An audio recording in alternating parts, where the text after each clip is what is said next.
Alors, je vais faire une petite introduction avant. Est-ce que vous vous rappelez un peu depuis le début de l'année, on dit qu'on est trop content d'être dans cette église et tout, d'avoir aussi cet échange jeune et plus âgé aussi. On va pas dire vieux, ça va pas, parce que t'es pas vieille.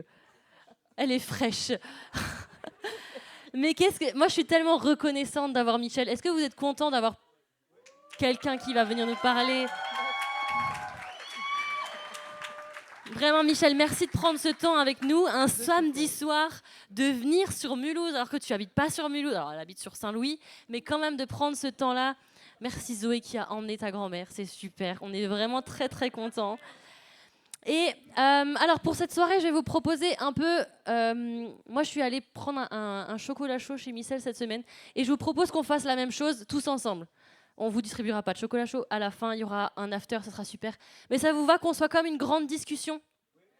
Vous kiffez l'idée? Super. Alors je vais juste, avant d'aller tout de suite parler avec Michel, j'arrive tout de suite. Mais j'aimerais juste qu'on affiche le numéro de Mike parce que on sait que c'est un thème qui vous pose des questions et autres. Donc on a Mike, celui qui a parlé juste avant, qui a mis son numéro ici parce que si vous avez des questions sur ce qui est dit, sur la thématique qu'on a abordée, n'hésitez pas à lui envoyer des messages. Ça ne veut pas dire qu'on répondra à chacune de vos questions, d'accord? Envoyez des SMS au fur et à mesure. Et nous, après, on fera le tri, on essaiera de répondre à vos questions. Et vous verrez que le témoignage va lui-même répondre à certaines de vos questions. Mais n'hésitez pas. On est là aussi pour prendre le temps pour répondre à toutes nos questions. Ça marche? Vous êtes OK? Super. Michel, tu vas nous parler un peu de ce que tu as vécu dans ta vie. Et peut-être juste en introduction encore, on va parler de choses et d'autres. On va pas tout dire, d'accord? Par respect pour la sensibilité de tout le monde. Par contre, je fais pas de placement de produit, ça m'appartient pas, d'accord? Mais il y a Michel qui a fait un livre qui s'appelle Du tourment à la paix. Je vous le montre comme ça. Tout ce qu'on va parler ce soir, la majorité des choses est dedans, mais en profondeur. Il y a des choses qu'on va aborder rapidement, des choses qu'on va même pas aborder du tout.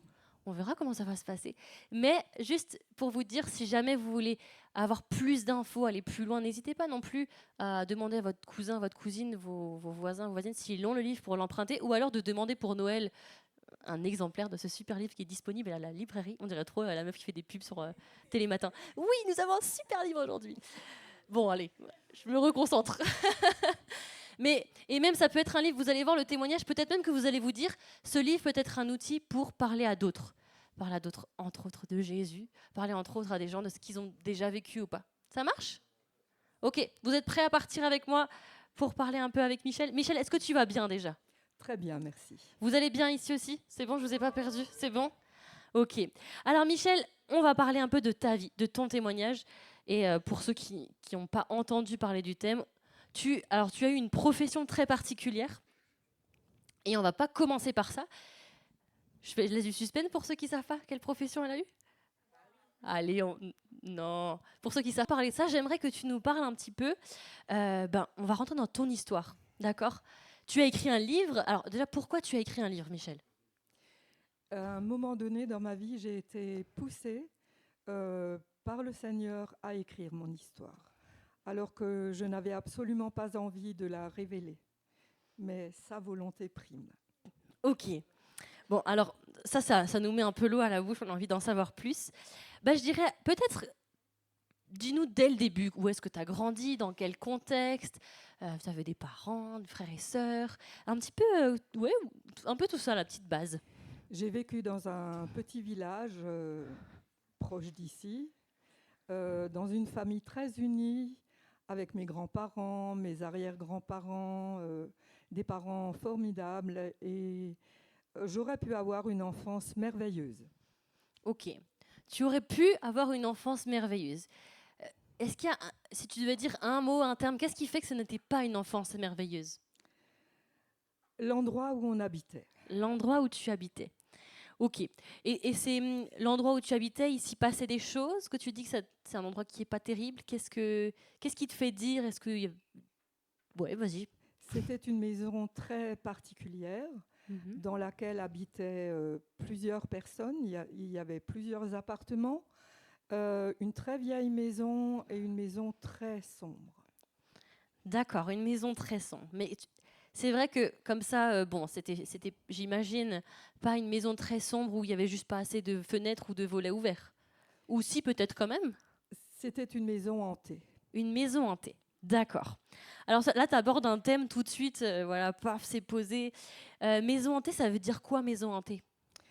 Il y avait des esprits qui étaient visibles, des esprits du mal, évidemment. Ok. Alors là, déjà, moi, je me dis, j'ai l'impression de voir un film. Maison hantée, ça me parle pas en vrai. Il y avait des trucs. Alors, à partir de quel âge tu as commencé alors à ressentir, voir? C'était quoi? Déjà très petite, je sentais un monde invisible autour de moi. J'étais toute petite, j'avais 4 ans par là.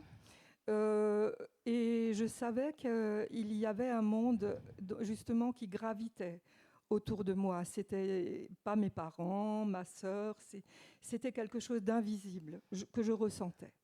Donc, dès ton plus jeune âge, voilà, 4 ans, c'est vraiment tout petit, Oui. tu ressentais des choses ou tu voyais déjà des choses même?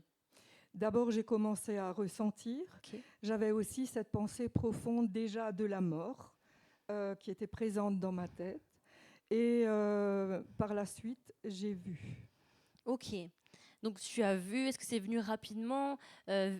Ressentir, est-ce que tu entendais des choses? Ou juste tu sentais qu'il y avait quelque chose en plus qui n'était pas normal? Est-ce que tu étais la seule à le sentir? C'est déjà comme quand on sent une présence, quand on sent que quelqu'un te regarde, tu le ressens.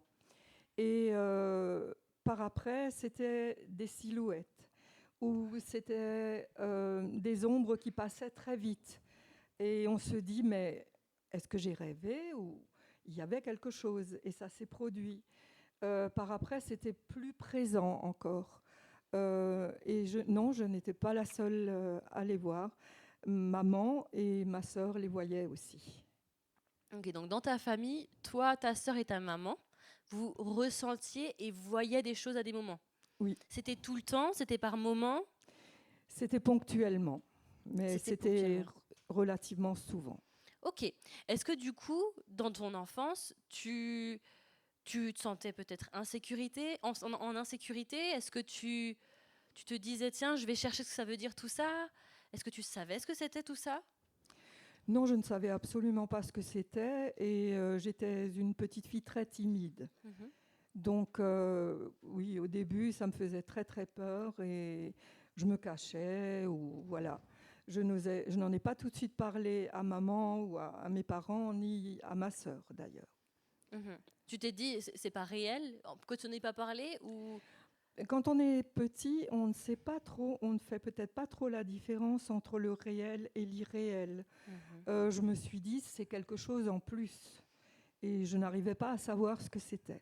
Mais c'était très, très sombre, très lugubre, très effrayant. Ok. À ce moment-là, tu t'es juste dit, ok, je vois des choses effrayantes, mais sans forcément chercher ce que c'était plus que ça. Je pense que j'étais trop jeune pour T'étais trop jeune. approfondir, oui, ça me faisait peur, tout simplement. Et mais après, du coup, tu me parlais aussi quand on discutait que tu lisais des livres particuliers. Par après, oui, j'ai commencé à lire des livres sur la chiromancie, les lignes de la main, le pendule, le tarot divinatoire, l'horoscope, toutes ces sciences occultes, déjà très petites. Ça m'intéressait. C'était pratiquement les seules lectures qui m'intéressaient, qui me passionnaient vraiment. C'était pas de mon âge, mais c'était comme ça. Ta maman, du coup, te laissait lire ce genre de choses-là aussi? Oui, elle n'avait pas trop de discernement. Ok. Donc elle se disait, bon, bah c'est ok, vas-y, lis comment on lit des lignes de la main, lis comment on utilise un tarot pour dire l'avenir, parce que un tarot divinatoire, c'est les tarots pour dire l'avenir, c'est bien ça. C'est ça. La chiromancie, c'est aussi lire les choses dans la main pour dire ce qui va se passer, c'est ça aussi, hein. Exactement, oui. Oui. Et le pendule, c'est pour répondre à des questions. Oui. Ok. Parce que c'est des choses où peut-être certains n'ont jamais entendu parler, peut-être que d'autres ont même déjà entendu parler ou même déjà vu pratiquer ou pratiquer. Et c'est vrai que c'est des choses où on n'est pas toujours. C'est un peu. C'est un milieu particulier. Donc toi, rapidement, tu as été attiré par ce genre de choses-là. Oui. Oui. Et plus tu as grandi, plus tu avais envie de lire ces genres de choses, ces genres de livres. Oui, ça de toute manière, mais surtout après un événement très précis. D'accord. Alors, si on parle encore de la lecture, est-ce que tu dirais que tu étais addict à ces livres-là, à lire et à apprendre plus de choses? J'étais addict, oui. J'aimais lire tout court déjà. Mhm. J'aimais beaucoup lire et j'ai toujours beaucoup lu. Mais ce genre de... J'étais en recherche de parapsychologie et de ce monde invisible que je sentais et que je ne savais pas où situer. Donc, c'est le monde spirituel que tu dis, OK, il y a un truc, je ressens des choses, donc je veux comprendre qu'est-ce qui se passe et je veux pas le vivre, mais percer les mystères, c'est ça? Oui, OK, c'est hyper intéressant parce que c'est vrai qu'il y a ce genre de lecture, des fois, en fait, plus on le lit, plus on se dit, ah, je veux savoir plus, et c'est ce qui est arrivé avec toi, du coup. oui, en fait, c'était quand même assez compliqué pour mon Mhm. âge. Donc, j'essayais de comprendre, mais il m'a fallu du temps. Et je n'avais pas vraiment... c'est pour ça que je changeais les lectures, que j'étais Mhm. en recherche de réponses surtout. De réponses, OK. Oui, Du coup, sans aller trop loin dans ton histoire, mais est-ce que ça t'a donné envie de pratiquer, de lire toutes ces choses-là? pas encore. Pas encore, c'était un peu trop tôt. Mais du coup, tu disais que tu vivais dans une maison où il y avait plusieurs appartements. Est-ce que du coup, c'était que votre appartement où il se passait des choses, ou est-ce qu'il y avait quelque chose de particulier que d'autres vivaient dans votre appartement, enfin dans votre immeuble? Au parterre vivait une vieille femme avec sa fille qui Donc, était déjà âgée aussi. au parterre, ça veut dire le rez-de-chaussée, c'est Au ça? rez-de-chaussée, oui. Et elle avait la réputation d'être une sorcière. Ok. Elle détenait le livre de la magie noire. D'accord. Donc ça, c'est un mot qu'on utilise peut-être un peu moins aujourd'hui, mais sorcière, ça fait un peu flipper quand même. Ça fait un peu femme nécrochue avec un petit rire un peu bizarre et puis qui sort jamais de chez elle. Est-ce qu'il y avait des clichés qui étaient réels? Il y avait des clichés qui étaient vraiment réels. Ça faisait longtemps qu'elle était alitée. Et dans leur appartement, les volets étaient toujours à demi fermés. Mhm. On ne pouvait pas voir à l'intérieur et on était pas mal d'enfants qui jouaient dans la cour. Et comme elles habitaient au rez-de-chaussée, elles voulaient aussi nous éviter parce Mhm. qu'elles détestaient les enfants. Ok. Alors peut-être si on peut un exemple qui va nous montrer qu'elle était quand même très particulière cette dame. Est-ce que tu peux nous parler de l'épisode du flanc? Oui, donc tous les gens dans la maison, tous les adultes et les enfants avaient peur de ces deux femmes. Et un jour, elle est venue chez maman en lui apportant une sorte de pudding. À l'époque, c'était plutôt les puddings qu'elle avait préparés soi-disant pour nous. Et maman l'a pris par politesse, mais elle s'est méfiée parce que justement, ces femmes avaient leur réputation. Et donc, elle a attendu un moment et elle l'a jeté dans les toilettes. Mais il faut dire que nous habitions au premier étage et il n'y avait aucun moyen de savoir ce qui se passait en haut. Et elle n'était pas présente non plus, cette femme. Et donc, elle a attendu un moment, elle lui a rendu le récipient. Et puis, la femme lui a répondu, pourquoi me remercier? Vous l'avez jeté dans les toilettes. Elle savait plein de choses. Ok. Bon, ça, c'est sûr que d'un coup, ça fait ça. Moi, je me dis, mais je suis pas tranquille chez moi, en fait. Qu'est-ce que tu sais d'autre? Qu'est-ce qui se passe? C'est un peu, c'est particulier. S'il y a encore aucun lien et que personne n'aurait pu lui raconter, si même ta maman vous l'avait pas dit à vous, il me semble, de ce qui s'était passé, c'est assez fou. Euh, mais on va aller encore un step plus loin parce que du coup, cette dame, tu m'as dit que tu as vécu une expérience glaçante. C'est le moins qu'on puisse dire, oui. J'avais donc 9 ans et j'étais dehors avec les autres enfants dans la cour. On jouait ensemble et puis je n'arrive pas à m'expliquer comment, parce que j'étais une petite fille quand même très timide. Cette femme a pu m'attirer, donc la plus jeune d'entre elles, a pu m'attirer dans leur appartement. Et elle a claqué la porte et dans cet appartement, comme je le disais, il faisait très sombre. Je voyais des meubles qui se détachaient dans l'obscurité et tout au fond, il y avait un lit, le lit de sa mère. Et cette femme m'a poussée méchamment vers le lit de cette vieille femme qui était donc une sorcière. Et je n'arrivais pas à me défendre. Donc j'avançais, je l'entendais grommeler quelque chose, mais je n'ai rien compris. Et à un moment donné, cette femme m'a agrippée. Elle m'a tenue par le bras. Et là, j'ai senti un froid glacial parcourir tout mon corps. Et j'ai eu très peur. Donc à ce moment-là, tu es forcée à rentrer dans cet appartement, alors que tu savais que tu n'avais pas le droit d'y aller normalement, mais tu es forcée à rentrer. Cette dame te touche, il se passe quelque chose à ce moment-là, et après tu sors de cet appartement et tu me disais n'en avoir parlé à personne parce qu'on t'a menacé de ne rien dire. On m'a menacé de ne rien dire, oui. Et par la suite, j'ai compris que ce que cette vieille femme grommelait, c'était des incantations. Pourquoi l'a-t-elle fait? Parce qu'elle était grabataire. Et elle était tellement malade que le temps était venu pour qu'elle meure.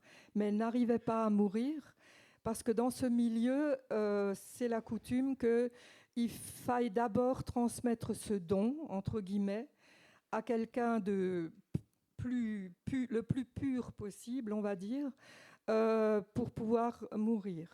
Et comme elle en connaissait toutes les conséquences, elle ne voulait pas transmettre ce don à sa fille. Donc, elle a cherché un enfant. Donc, tu nous expliques aussi que souvent, s'il y a des choses qui se passent, c'est avec les enfants, ce genre de transfert, parce qu'un enfant n'a pas tout ce qu'il faut pour montrer que justement les choses peuvent rentrer plus facilement. Oui, certainement, oui.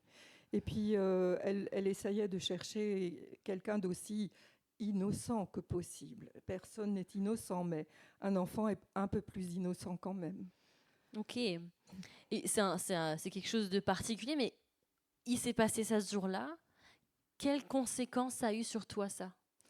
À partir de ce moment-là, naturellement, je suis rentrée tout effrayée et je n'ai pas eu le courage d'en parler à mes parents parce qu'ils nous avaient défendu de côtoyer ces femmes.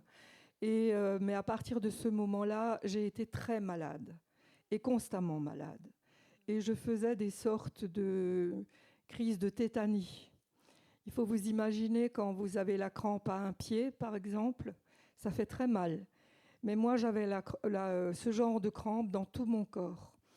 Et j'avais l'impression d'étouffer et de mourir à chaque fois. Et c'était terrible et c'était répétitif. Ok, donc tu as 9 ans et tu te retrouves à tomber malade et à régulièrement avoir des problèmes. Donc, on va pas en parler forcément là, mais du coup, tu as fait des visites chez des médecins qui ont essayé d'expliquer ce que tu avais, mais il n'y avait aucune explication à ce que tu avais. Non. Ils n'ont jamais trouvé aucune solution, aucune méthode ou médicament pour te soulager. Ils avaient diagnostiqué une sorte de tétanie, vu les spasmes et les crampes, mais sans vraiment connaître les raisons. Et voilà. Ouais. J'étais souvent hospitalisée. Tu étais souvent hospitalisée. Oui. Donc ça, c'était physiquement. Tu as commencé à vivre beaucoup de choses douloureuses dans ton corps. Et maintenant, tu nous disais quand même que tu as lu pas mal de choses sur le monde spirituel, que tu ressentais, voyais des choses. Est-ce que c'est des choses qui ont changé, évolué, se sont développées ou pas à partir de ce moment-là? Oui, à partir de ce moment-là. J'ai déjà vu ces esprits qui étaient dans notre appartement. Je les voyais de façon beaucoup plus précise et beaucoup plus nette. Et un jour, j'ai pris une revue pour enfants qui s'appelait 15 ans fillettes. Et j'ai trouvé un tarot divinatoire à découper là-dedans. Et c'était sous forme d'animaux. Ça avait l'air complètement innocent. Et comme j'avais une bonne mémoire, j'ai lu la méthode pour l'utiliser. Et puis, j'ai dit à maman, tu sais quoi, je pourrais te tirer les cartes. C'est pour les enfants, on pourrait faire ça. Et puis, ma maman n'avait pas trop de discernement non plus. Mes parents étaient catholiques, mais ils ne savaient pas que tout ça, c'était interdit. Et donc, j'ai découpé ce jeu, je lui ai tiré les cartes. Et je lui ai prédit des choses terribles, tout de suite un décès. Et on s'est dit, c'est un jeu, c'est pas grave, c'est un jeu. Mais c'est arrivé peu de temps après. Ok, donc là, tu te retrouves avec un jeu de cartes pour enfants. Oui. Grossièrement.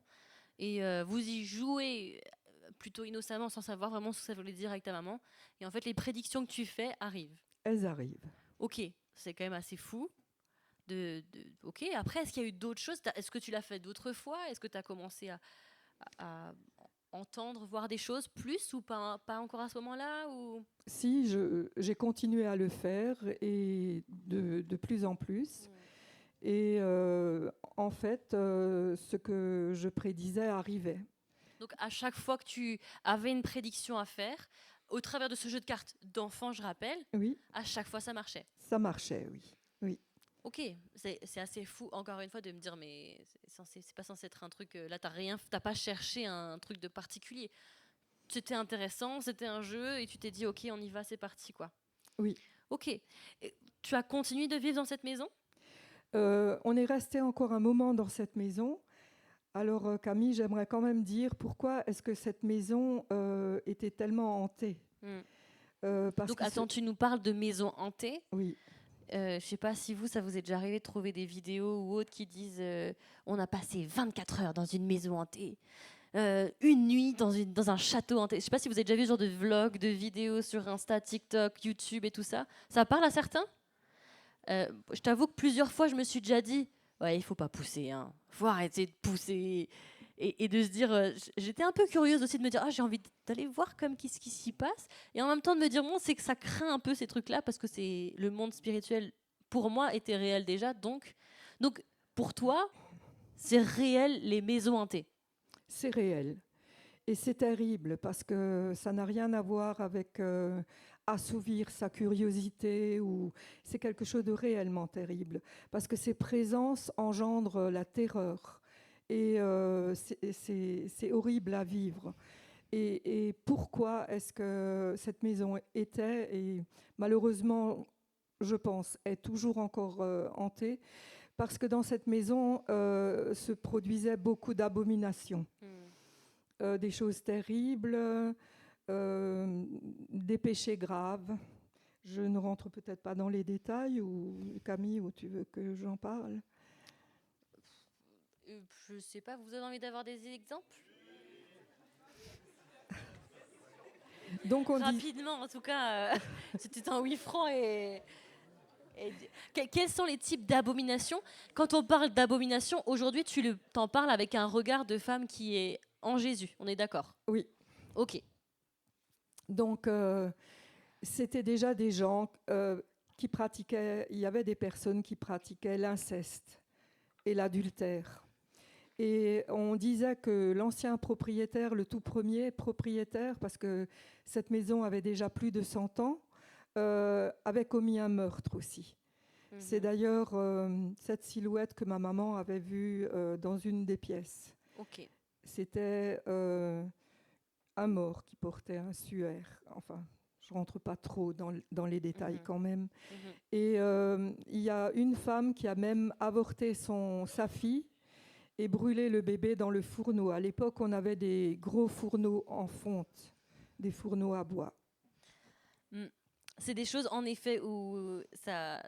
Qui ouvrent des portes. Oui, alors qui ouvrent des portes. Ok, ça veut dire quoi, ouvrir des portes, alors, Michel? Ouvrir les portes, c'est permettre à l'ennemi de s'installer dans un lieu.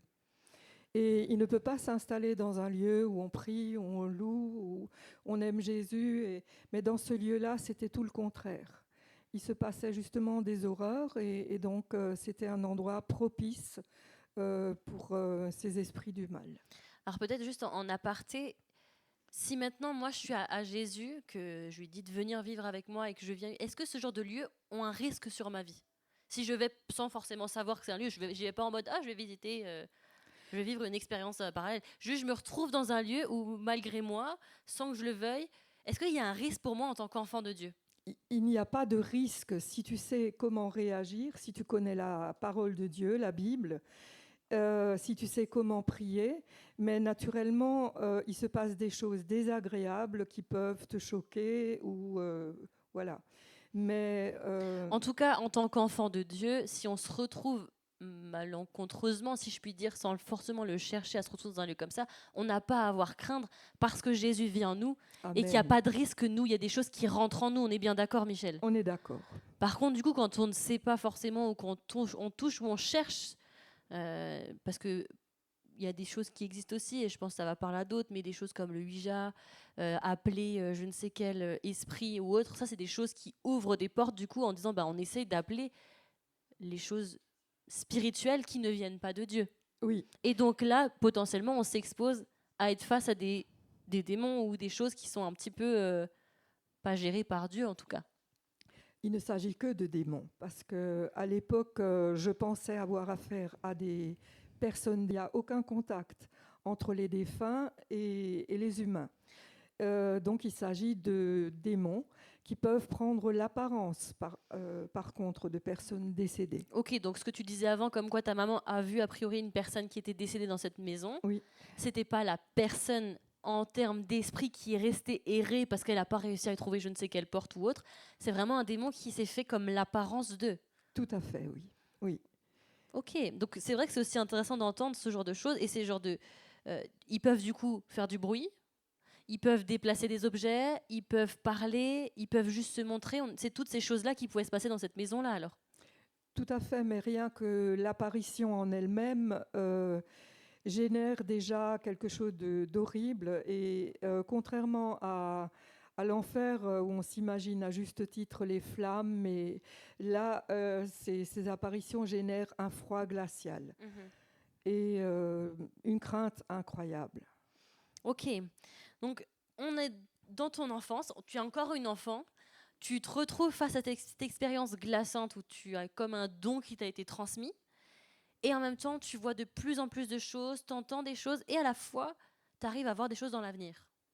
C'est ce qui se passe. Oui. Ok, en grandissant, on va venir sur ce terme de voyante, parce qu'au final de voir les cartes, à travers les cartes, de voir ce qui va se passer, c'est un peu ce terme-là qu'on te donne. Et ce terme-là que tu acceptes finalement de dire, bah oui, je vois ce qui va se passer dans ton avenir, donc tu es une voyante. Voilà. Alors, on entend beaucoup de gens, c'est des mythos, enfin, c'est des charlatans, ils font genre, oui, tu veux voir, tu auras ça ou ça ou ça. Mais il n'y a quand même pas que des mythos dans ce milieu-là. Il y a quand même des gens qui réellement entendent ou voient des choses.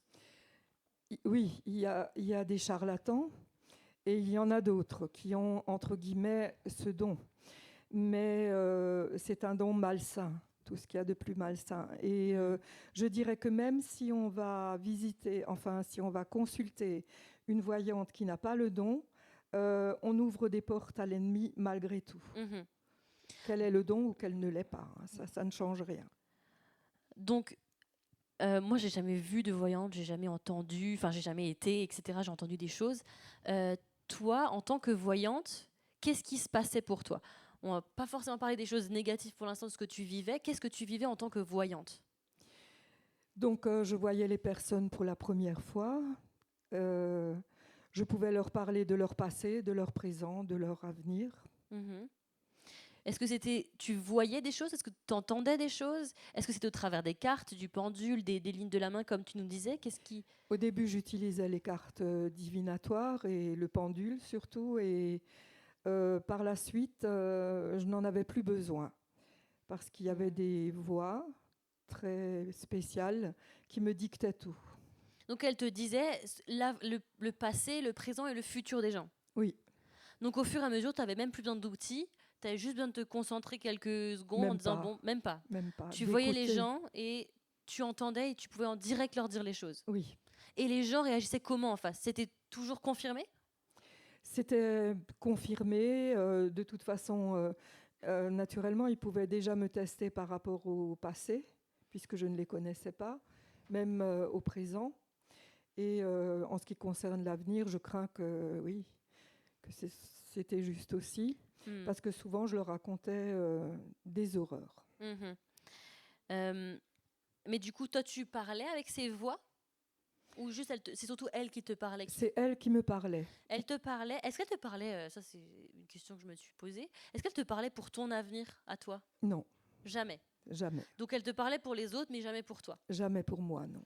Donc là, on a fait un peu un tableau de ce que tu étais. Donc tu as aussi ouvert un cabinet de voyance. Donc je vais le résumer un petit peu, et puis si vous voulez les détails, de toute façon, il y a un livre. Tu avais une profession et tu t'es dit, allez, les gens, ils viennent me voir nature. Ton magasin ne marchait pas finalement. Donc tu t'es dit, vas-y, je vais ouvrir un cabinet de voyance. Oui. De toute façon, tu voyais pas ça mal. ton don, tu le voyais comme quelque chose de bien. C'était la galère pour avoir un appart, tu as eu un appart en 24 heures. Et donc tu ouvres ton cabinet, les gens viennent sans même que tu aies besoin de faire de la publicité, et tout fonctionne plutôt bien. Oui, Et en plus, c'était assez lucratif, tu disais. Donc, c'était tu même gagnais de l'argent, quoi.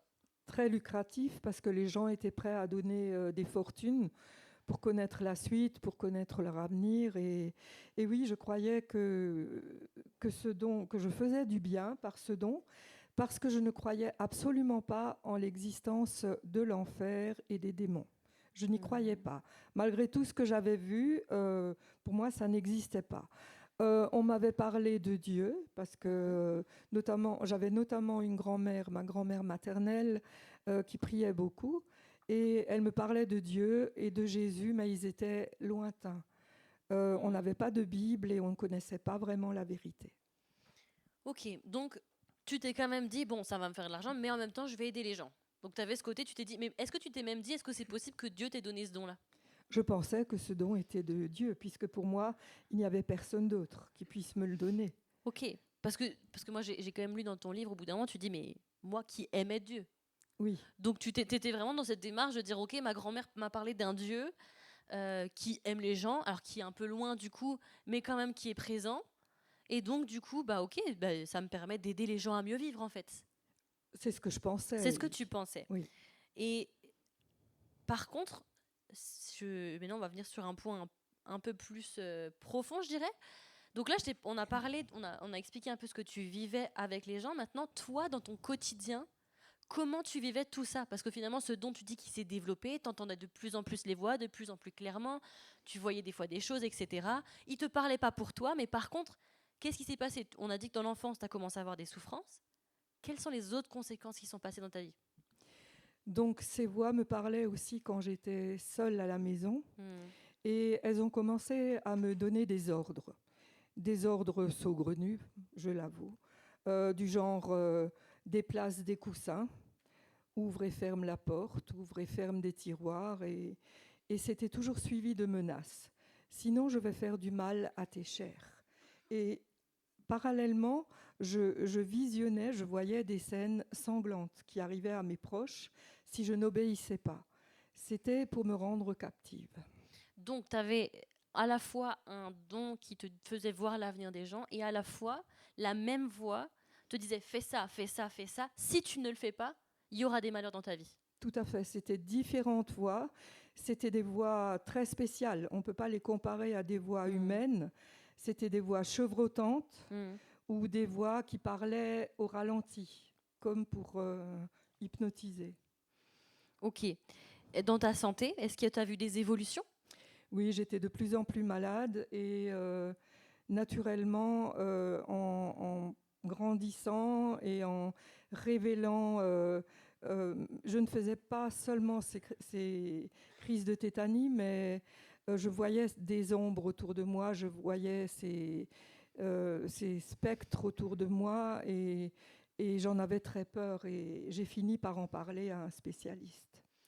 Donc, à la fois, les choses qui te faisaient vivre de ton travail commencent à te faire peur. Oui, Parce que du coup, c'était de plus en plus présent.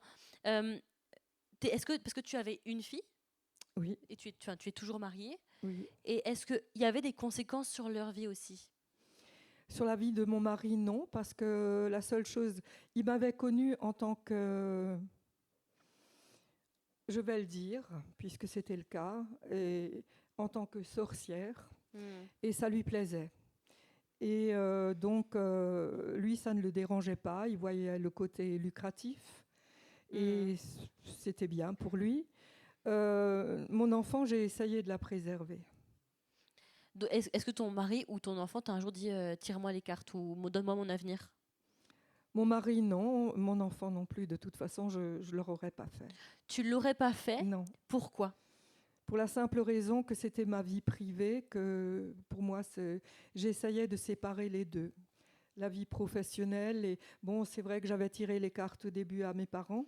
C'était au début, du coup, quand tu apprenais finalement ce Quand don. j'apprenais, Mhm. oui, mais par la suite, et de toute manière, ça m'épuisait de tirer les cartes aussi. C'était quelque chose de très fatigant. Ok, donc malgré tout, tu te disais que ça faisait du bien aux gens, mais tu voulais pas le faire dans ta propre famille. Non.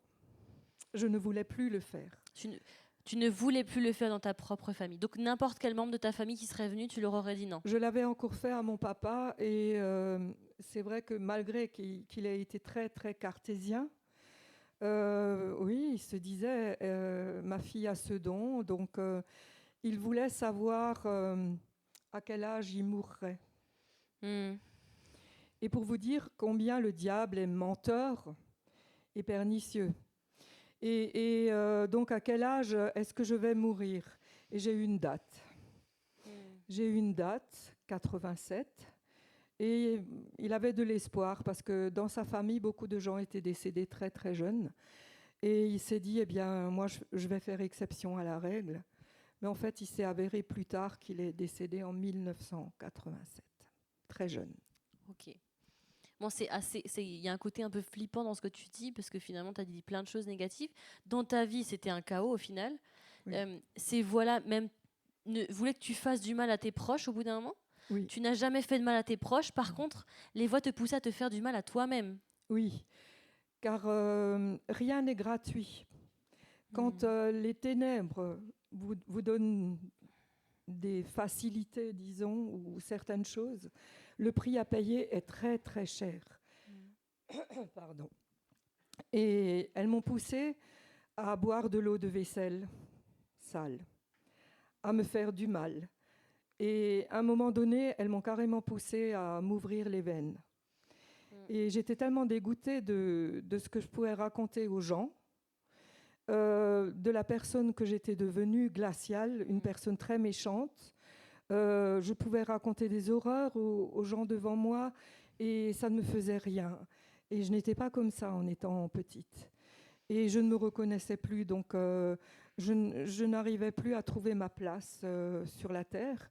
Et d'autant plus que je croyais que ces dons venaient de Dieu, de quelqu'un que j'imaginais tout puissant et grand, mais que je ne connaissais absolument pas.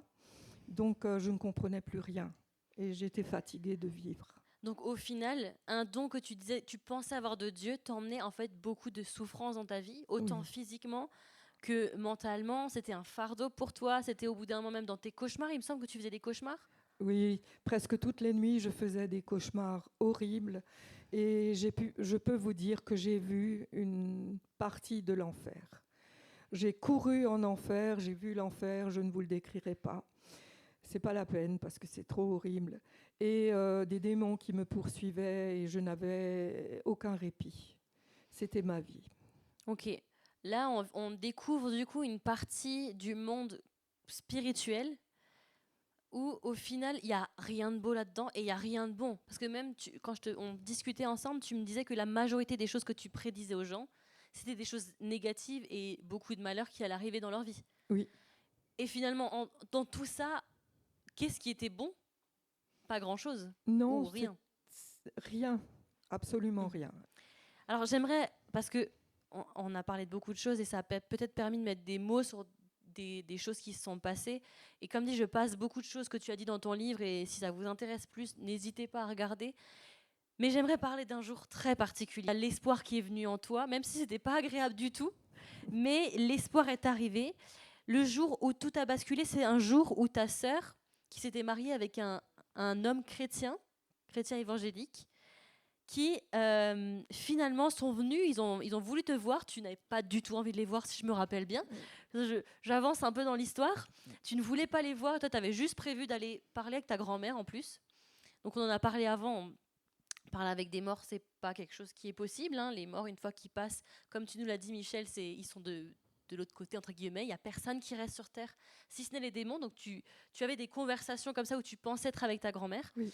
Et eux ont dit, mais non, on veut te voir, donc on va t'accompagner. Ils sont très gentils. Ils ont voulu t'accompagner jusqu'au bout. Bah oui, je voulais aller au cimetière. J'avais préparé des fleurs pour aller sur la tombe de ma grand-mère.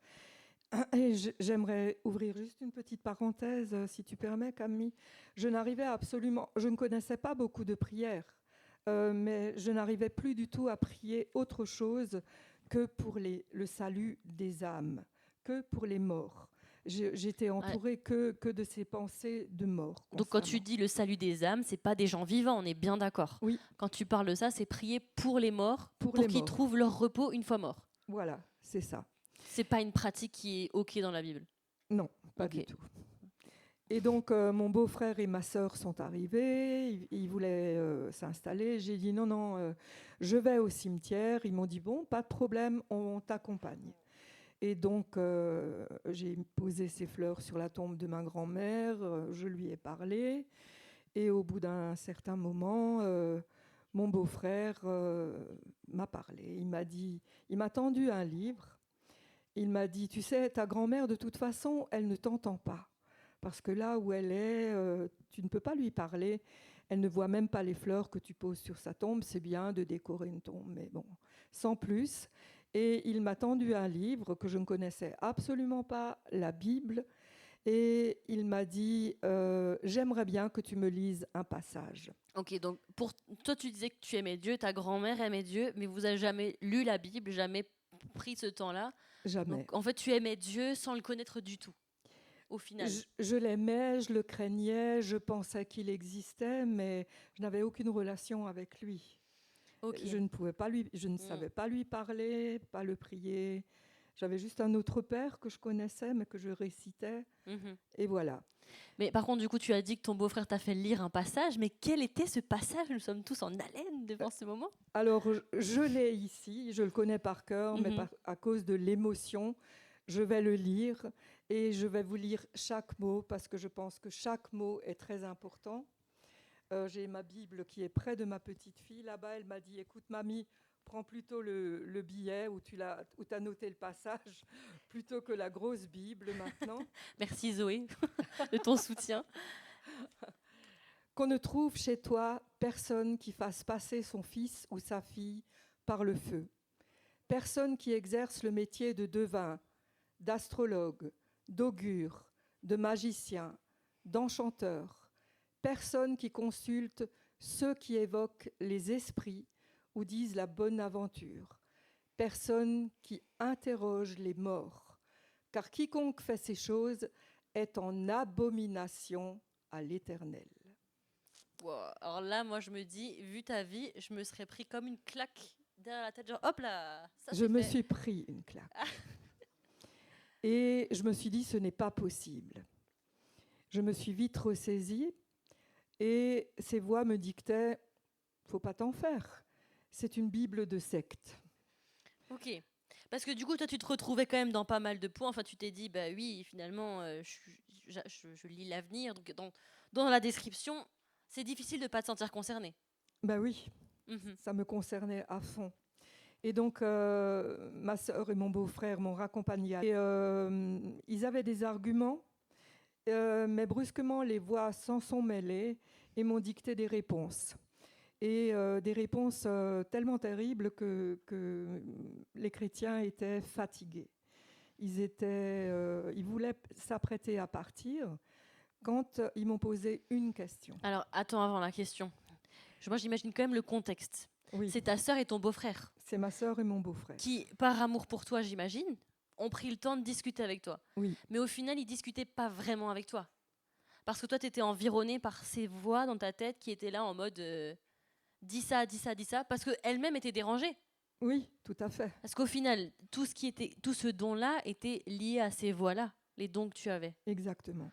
Bon, ils ont tenu un moment, en plus, tu disais quand même, à essayer de discuter avec toi. Ils ont tenu un moment et après, ils étaient découragés. Et avant de partir, ils me posent la question par excellence, as-tu la paix?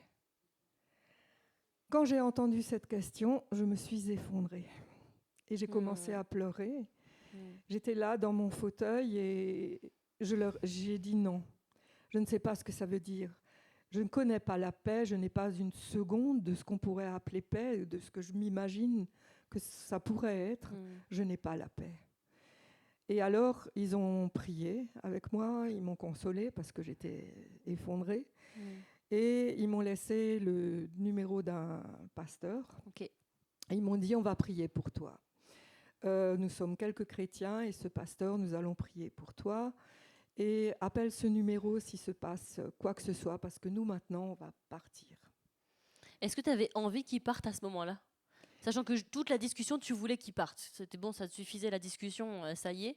Mais est-ce qu'à ce moment-là, tu t'es dit vivement que vous partiez? Ou plutôt tu t'es dit, Qu'est-ce qui va se passer maintenant? Je n'appréhendais pas vraiment quelque chose parce que j'étais épuisée moi aussi. Ils m'ont laissé la Bible et ils m'ont quand même prévenu. Ils m'ont dit celui qui cherche trouve. Il faut que tu cherches, il faut que tu réfléchisses. Et donc je me suis dit il me faut une autre Bible.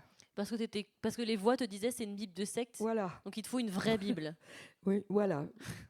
Je me suis dit, il faut une autre Bible pour comparer. J'ai toujours été une femme très pratique. Hein. Et donc, je suis allée le lendemain matin à la librairie du coin. Et... Alors, pardon, moi, ça m'a fait rire quand même, parce que je trouve que l'humour de Dieu est quand même très, très fort. Parce que tu as dit que tu allais acheter une nouvelle Bible, mais tu as dit pas plus que 100 francs. Voilà. Je veux une Bible en dessous de 100 francs. Voilà. Et tu es allée dans une librairie lambda. Voilà. On est d'accord. Tout à fait. Donc, tu arrives à cette librairie, qu'est-ce que tu fais? Donc, je cherche déjà le rayon parce que je ne connaissais pas du tout. Hein, j'avais jamais eu de Bible. Et bizarrement, j'étais très, très énervée. Et je cherche et je trouve une Bible, la Sainte Bible. Et je me dis, voilà, tu as trouvé. Maintenant, il faut découvrir le prix. Et j'ai ouvert cette Bible et le prix était marqué au crayon. Et pas trop lisible, mais il me semblait que c'était pas 100 francs. Mais je voulais quand même en avoir le cœur net. Et j'ai demandé à la vendeuse. Et elle m'a dit non, c'est 99 francs 95.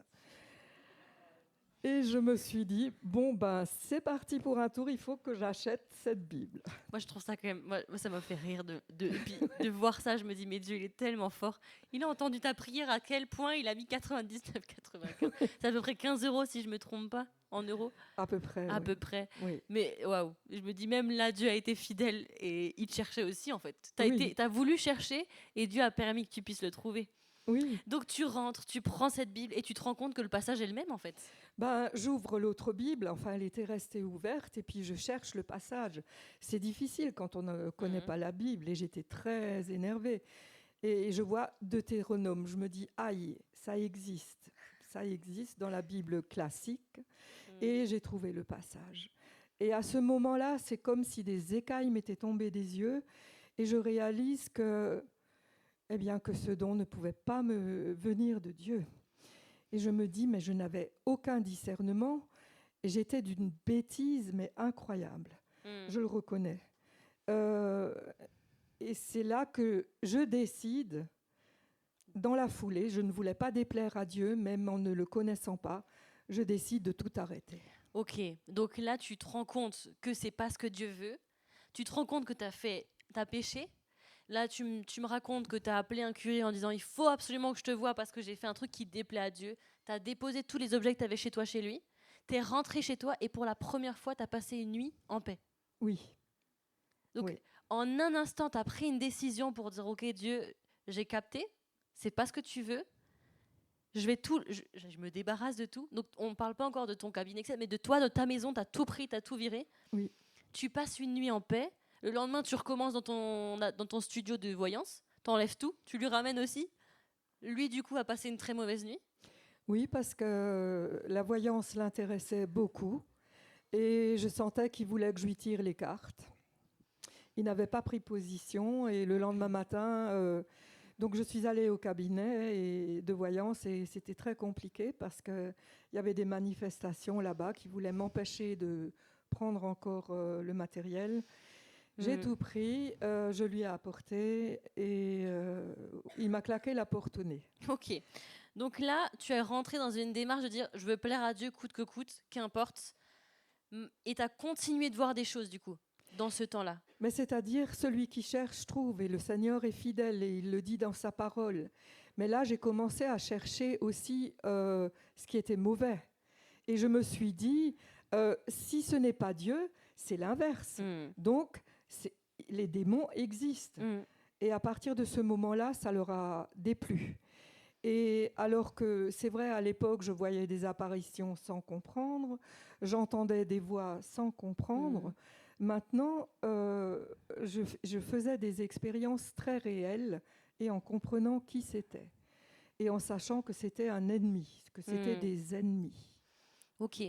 Donc là, à ce moment-là, tu n'as plus ton cabinet, tu arrêtes la voyance. Et tu décides quand même d'en parler à ton beau-frère et ta sœur. Oui. Et c'est là qu'ils vont te convier aussi de venir voir le pasteur et de prendre un temps pour prier. Prendre un temps pour prier, mais avant, je n'étais pas. J'avais un combat en moi, donc je savais qu'il fallait qu'il se passe quelque chose, que j'avais besoin d'aide. Mais avant certaines expériences que j'ai encore faites dans mon appartement, je ne me serais pas décidée à appeler ce pasteur pour fixer un rendez-vous. Il fallait qu'il se passe quelque chose et que. Parce qu'une fois que tu as rendu tout ça, là, c'est comme. Alors, c'est une phrase que tu m'as dit que j'ai trouvée intéressante, c'est le fait que quand tu sais pas que c'est le diable, il va pas chercher à se révéler à toi. Non. Et à montrer que c'est son plan à lui. Oui. Mais que du coup, toi, tu avais démasqué, donc tu as commencé à avoir même des apparitions très violentes. Oui. Et tu sentais même que tu avais un risque pour ta vie. Tout à fait.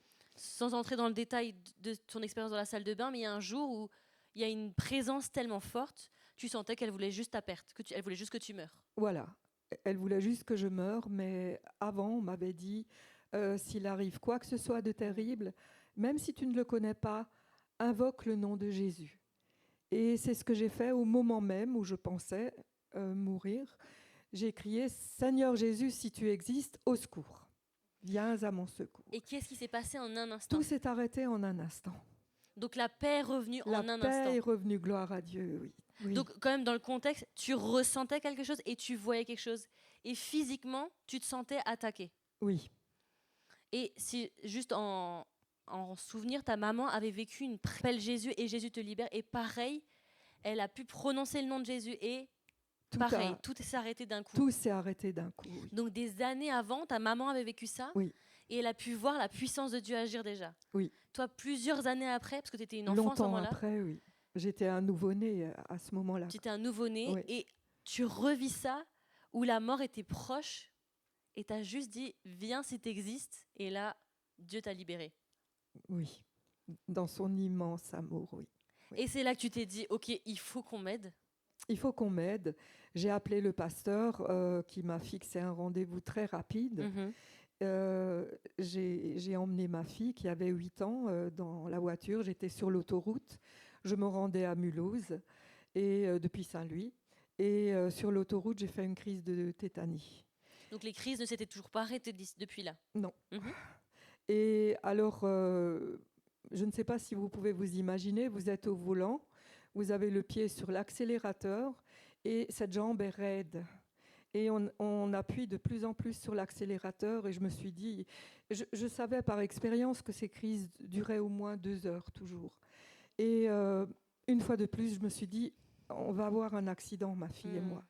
Et j'ai appelé Seigneur Jésus au secours, pareil. Et dans la seconde, j'étais soulagée. Je n'avais absolument plus de crampes, plus rien. J'étais normale, j'étais au volant. Tu as pu arriver du coup chez ce pasteur? J'ai pu arriver saine et sauve dans la maison de ces chrétiens, oui. Et là, du coup, qu'est-ce qu'ils ont fait, ces chrétiens?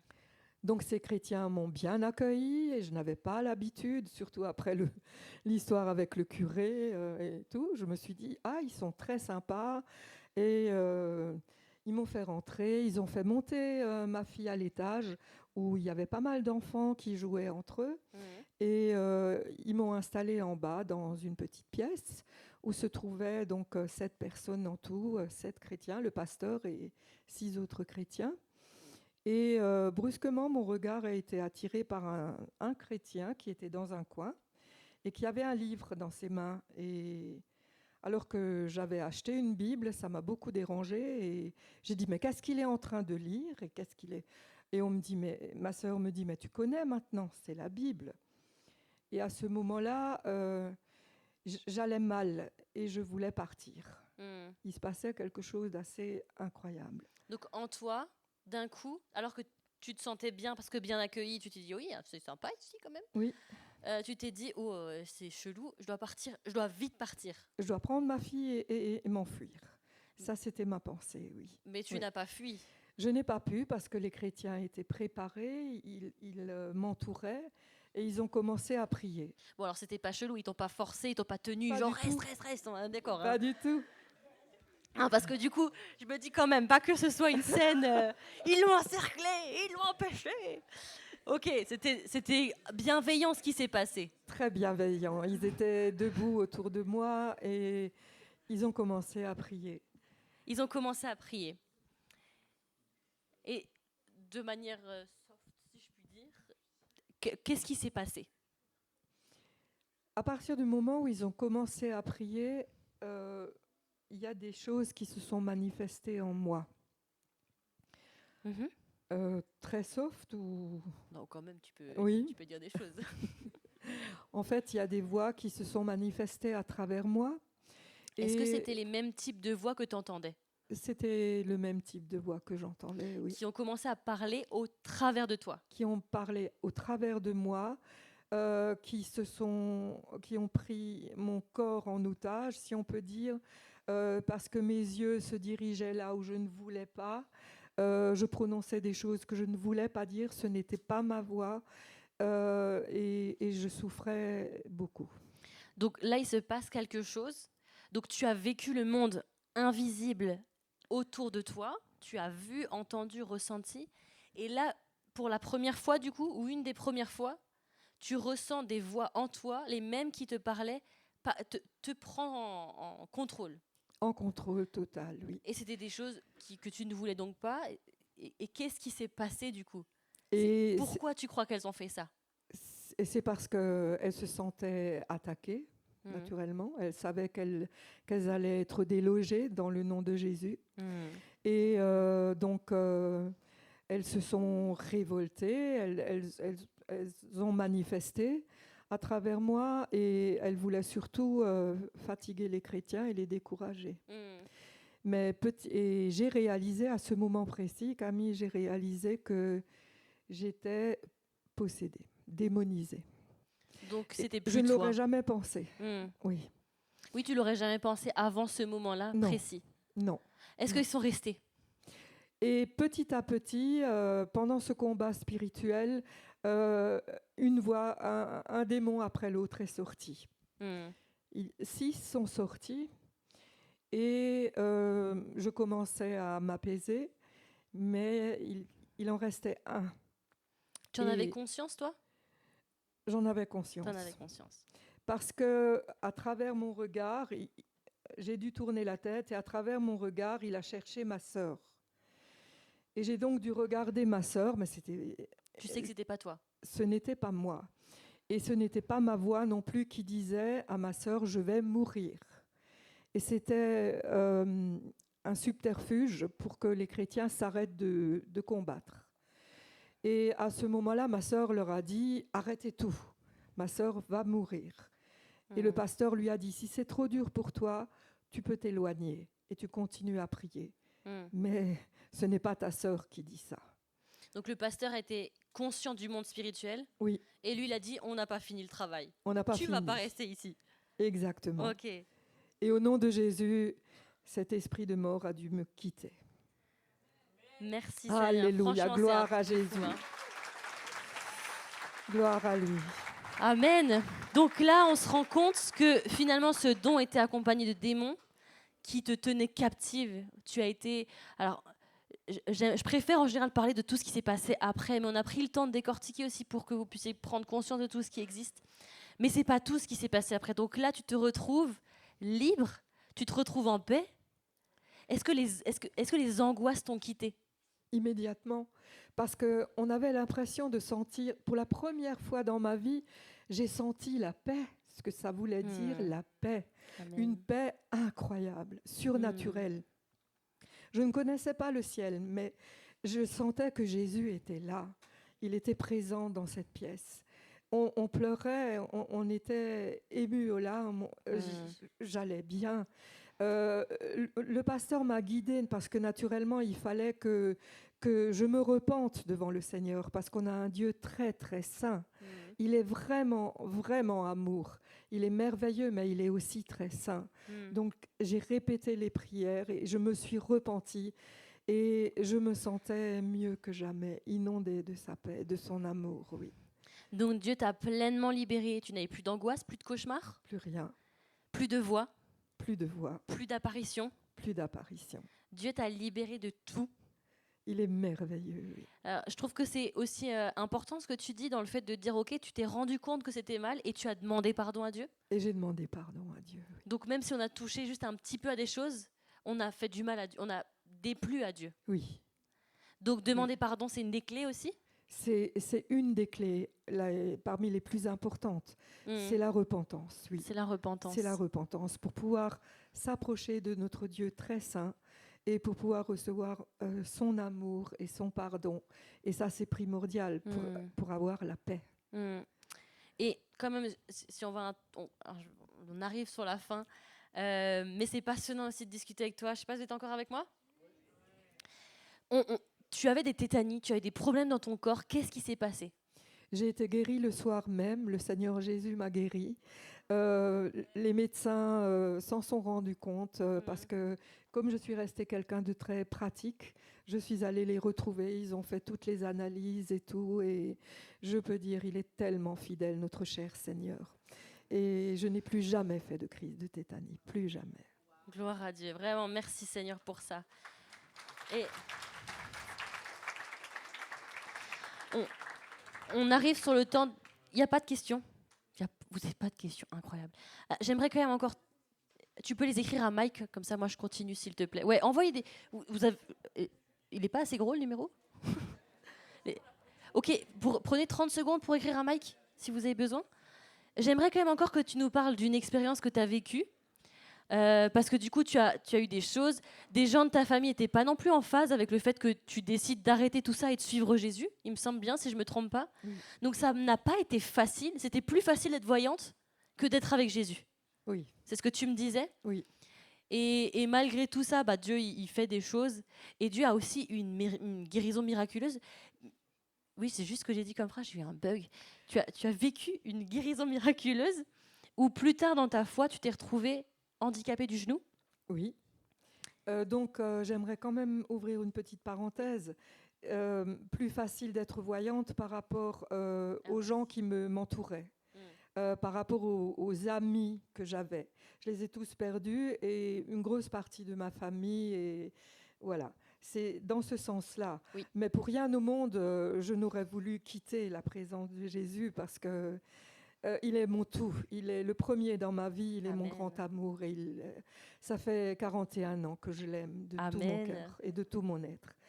Et il ne nous a pas promis une vie simple, mais sa fidélité, sa présence, sa toute-puissance. Et pour expérimenter justement cette toute-puissance, il permet des fois des maladies. Et j'ai été opérée du genou, comme tu le dis, Camille, et c'était une opération ratée. Et le médecin ne l'avait pas reconnu, donc tout s'est dégradé. Et au fil du temps, j'avais une jambe raide parce qu'une algodystrophie sévère et évolutive, des sortes de trous dans le cartilage, et le quadriceps qui était complètement paralysé, et je ne pouvais plus me servir de cette jambe, et l'autre commençait à s'affaiblir aussi, et ça faisait très très mal. Et j'étais handicapée pendant 2 ans, alors que mon église priait pour moi. Mais il y a le temps de Dieu.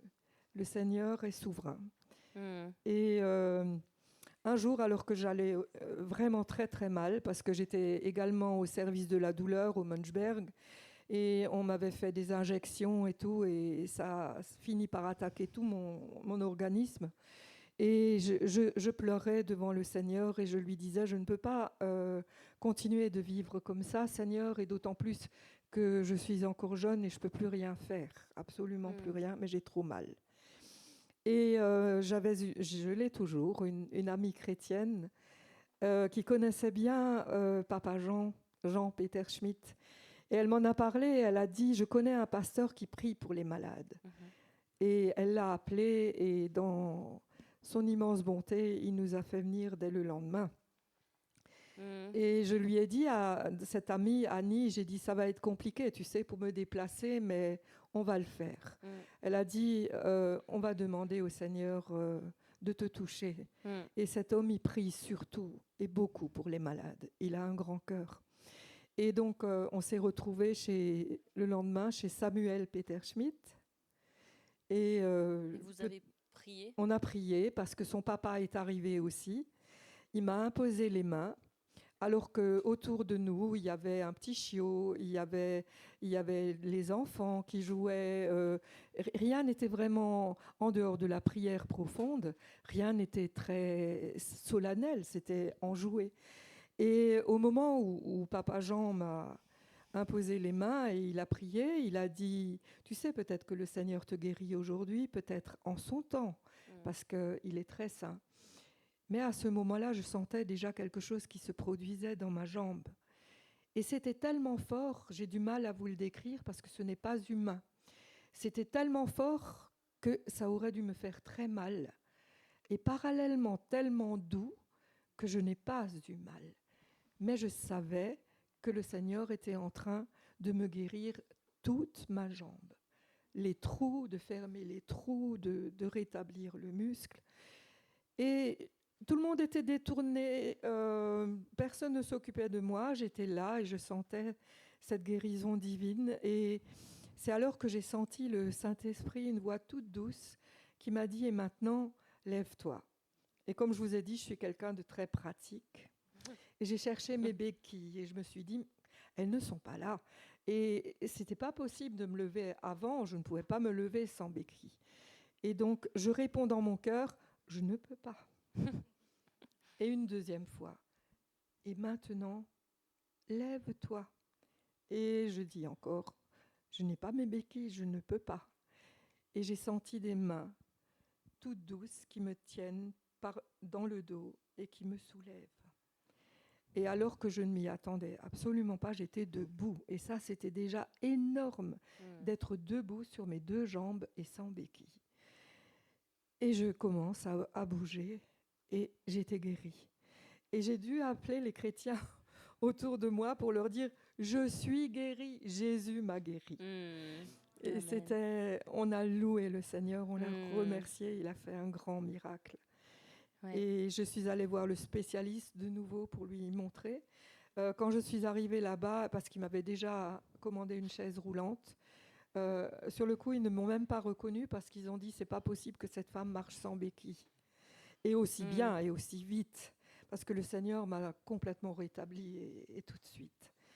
Et je ne pourrai jamais assez le glorifier et vous dire combien il est merveilleux et il est le même pour vous, parce qu'il vous aime tous, d'un amour incommensurable. C'est incroyable aussi de voir, et je ne sais pas si vous l'avez capté, la différence entre la manière dont les voix, les démons lui parlaient ou lui faisaient du mal dans son corps et comment Dieu, dans sa douceur, lui disait « Mais t'inquiète ». Même le fait que sa jambe se refasse, c'était fort ce qui s'est passé, mais pas douloureux. La voix qui dit « T'inquiète, je suis avec toi, vas-y ». Et je trouve que c'est beau aussi de voir comment notre Dieu, c'est un Dieu fort, puissant. Il a il a quand même fait des trucs de dingue. Et en même temps, comment il est doux et plein d'amour. Moi, ça me réjouit de ouf. Amen, amen. On a quelques questions du coup. On va essayer d'y répondre courtement, si ça va pour toi. Oui. Alors, je voulais juste savoir de quelle manière les esprits sortent du corps. Tu as dit qu'il y en avait 6. Comment on a su qu'il y en avait encore un à sortir? Alors, et comment tu savais qu'il y en avait un qui sortait à chaque fois? Ce n'est pas toujours de la même manière. Des fois, ils doivent quitter les corps de façon moins violente, je dois dire. Tout dépend et il y a toujours le Seigneur qui supervise ça de toute manière. Et chez moi, c'était assez violent, c'était par secousses. Vous connaissez les dons de l'esprit, ou beaucoup d'entre vous, certainement. Il y a aussi le don de discernement. Et parmi ces chrétiens, il y avait des chrétiens qui avaient donc ce don de discernement et qui, au fur et à mesure, savaient lesquels étaient partis. Question par rapport à la maison hantée. Comment tu as fait pour quitter la maison hantée? Et tu y vis? Je peux répondre à cette question comme quoi tu ne vis plus dans cette maison hantée-là, qu'on a parlé au début en tout cas. Et est-ce que des démons t'ont suivi de la maison hantée jusqu'à ton ancienne maison? Et est-ce qu'ils t'ont suivi de maison en maison? Alors la maison hantée, on l'a quittée un an après. à peu près. Mhm. Et donc on habitait c'était les premiers immeubles qu'ils avaient construits à Saint-Louis. Parce qu'avant, il y avait surtout des maisons, des vieilles demeures et d'autres. Et là, on était dans un bloc et effectivement, je me suis rendu compte par rapport à, je ne vais pas m'étaler là-dessus, mais quelque chose qui s'est produit ou certaines choses qui se sont produites dans notre appartement, dans notre nouvel appartement, que les démons n'étaient à ce moment-là pas plus attachés à la maison, mais à moi. Mhm. Donc oui, il y a eu des manifestations dans la nouvelle maison, dans le nouvel appartement aussi. Mais du coup, ceux-là, ils sont partis parce que tu as prié au nom de Jésus. Ceux-là, ils sont partis parce que j'ai prié après, quand je savais comment Mhm. prier, et en priant au nom de Jésus. Oui. Donc, si c'est là que n'importe quel lieu où tu vas aujourd'hui, même si c'est une maison hantée, s'il y a quelque chose, tu pries au nom de Jésus et Dieu aussi est fidèle là-dedans, même dans les maisons.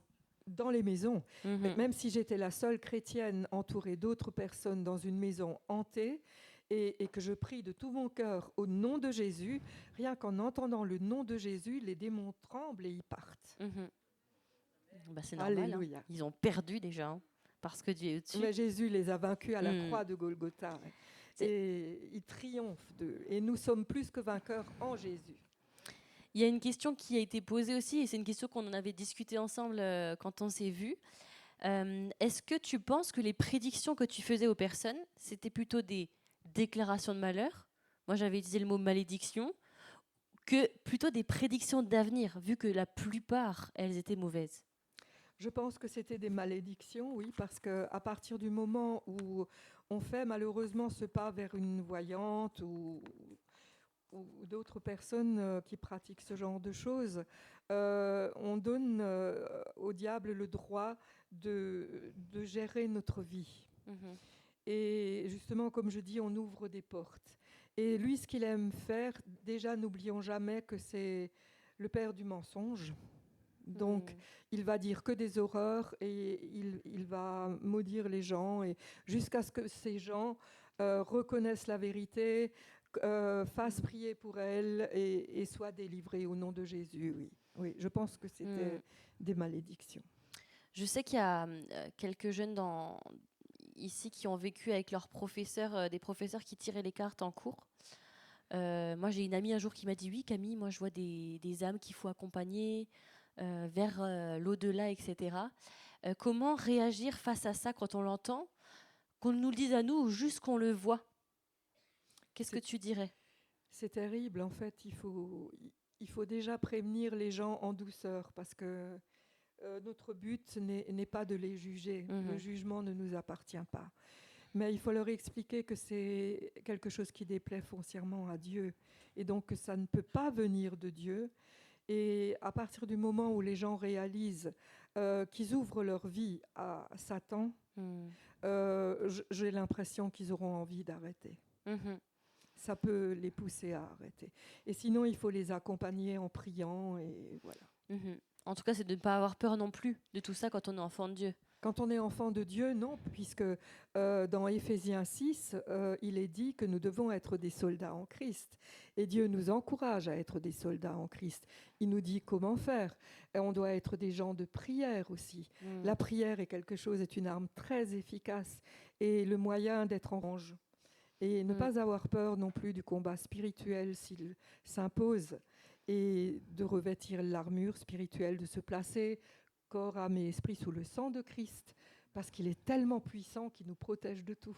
Mhm. Et ne pas non plus faire ces cow-boys. Tu fais n'importe quoi! Crie pas sur les gens, quoi. On est Non, d'accord. non. Le mieux, c'est de prier et d'être cool. D'être cool et d'aimer les gens. Hein.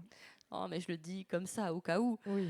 On sait jamais. Ça peut des fois être. C'est sûr que des fois, quand on voit des choses qui sont mal, des fois, on est en mode non, c'est pas bien. Il faut se révolter contre les esprits du mal, mais pas contre les gens. Amen. Alors, j'ai une question d'une personne qui a déjà entendu une partie de ton témoignage et qui demande si ton mari commence à croire en Dieu ou pas. Parce que toi, tu t'es converti. Ta fille s'est aussi convertie. Mes, D'ailleurs, mes Zoé est le parents, fruit. mes parents aussi. Oui. Tes parents aussi. Mes parents, parce que le lendemain, quand ils m'ont vue, ils ont dit que j'étais complètement métamorphosée. Gloire à Dieu, la nouvelle naissance. on accepte Jésus dans sa vie, on est transformé. Il paraît que j'étais même transformée physiquement aussi. Et quand mes parents ont vu ça, ils ont voulu trouver ce Dieu merveilleux que j'ai rencontré la veille au soir. Mhm. Et oui, et ma fille, naturellement aussi, et mes petits-enfants, gloire à Dieu, aiment Jésus de tout leur cœur. Après, il y a des gens qui restent endurcis. Ça fait 41 ans que je prie pour mon mari. Je l'aime. J'espère qu'il ira auprès du Seigneur un jour. J'espère qu'il ouvrira son cœur. Ce n'est pas le cas aujourd'hui. Ben, on va prier en tout cas pour que Dieu puisse toucher son cœur aussi, quoi. Il a vu beaucoup de miracles. Il a eu beaucoup d'amis à lui qui se sont convertis à Jésus. Pour le moment, il est endurci, mais j'ai de l'espoir. On a le Amen. Dieu qui est le Dieu de l'impossible. Amen. Je vais te poser une dernière question du coup. Et est-ce que tu en as voulu à Dieu de t'avoir fait vivre ça? Pas du tout. Parce que de toute manière, c'est pas Dieu qui m'a fait vivre ça. Dans Osée, il y a un passage qui dit « Mon peuple périt faute de connaissance ». Et c'est parce qu'on ne connaissait pas la parole de Dieu que ma famille et moi avons été tellement bernés et tellement induits en erreur. La parole de Dieu contient toute la connaissance que Dieu veut nous montrer, toute la sagesse. Merci beaucoup Michel pour ce temps. De tout cœur. C'est vraiment incroyable de voir aussi comment Dieu est puissant et comment Dieu il a fait des choses. Autant c'est vrai que ça peut être effrayant et inquiétant. Et je sais que certains d'entre vous m'avaient déjà partagé aussi le fait que ça peut vous faire peur aussi, le monde spirituel. Mais combien Dieu est plus fort. Amen. Combien Amen. Jésus a tout accompli. Et on voit aujourd'hui, on voit ton visage qui rayonne. Tu dis comme tu as changé, comme tu revis et tu vis réellement aujourd'hui. Et vraiment, moi j'ai envie de nous rappeler et de nous encourager à dire mais quelles que soient les situations, Jésus est au-dessus. Amen. Il est tout puissant, il est plus que vainqueur et il vous aime tous. Il a préparé une place pour chacun d'entre vous et il veut le cœur de chacun d'entre vous parce que lui, il vous a déjà donné son cœur et sa vie. Amen. Donc n'ayons crainte, Dieu est puissant, Dieu est plus grand que toute chose. Amen. Vraiment, c'est une grâce, c'est vraiment une chance. Merci beaucoup Michel pour ce temps. De tout cœur. Merci à vous.